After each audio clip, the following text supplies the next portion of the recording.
संभाजीनगरमधील महाराष्ट्र ग्रामीण बँक आग प्रकरणामध्ये दरोडा प्रकरणातील काही संशयित आरोपी पोलिसांच्या ताब्यात आहेत।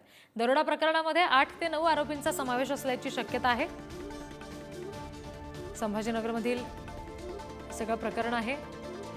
काही संशयित आरोपी या प्रकरणामध्ये आता पोलिसांच्या ताब्यात आले। साधारण 8 ते 9 आरोपींचा समावेश असल्याची शक्यता या दरोडा प्रकरणामध्ये वर्तवली जाते। संभाजीनगरमधील महाराष्ट्र ग्रामीण बँक आग प्रकरण आहे हे, आणि यातील काही संशयित आरोपी आता पोलिसांच्या ताब्यात आलेले आहेत। साधारण 8 ते 9 जणांचा समावेश याच्यामध्ये असण्याची शक्यता आहे। आता ज्या संशयित आरोपींना ताब्यात घेतलेला आहे त्यांची चौकशी कशा पद्धतीने पुढे जाते हे पाहावं लागेल।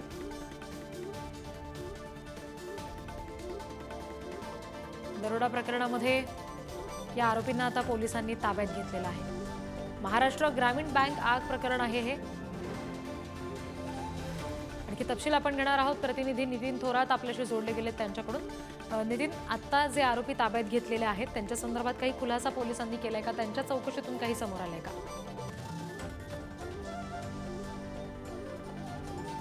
संभाजीनगरच्या वैजापूर तालुक्यातील काल महाराष्ट्र ग्रामीण बँकेला भीषण आग लागली होती आणि या भीषण आगीमध्ये बँक संपूर्ण जळून खाक झाली होती। मात्र चोरीच्या उद्देशाने आलेल्या चोरट्यांकडून गॅस कटरचा स्फोट झाला आणि त्यानंतर ही भीषण आग लागली। त्यानंतर पोलिसांनी आपले तपास चक्र फिरवले।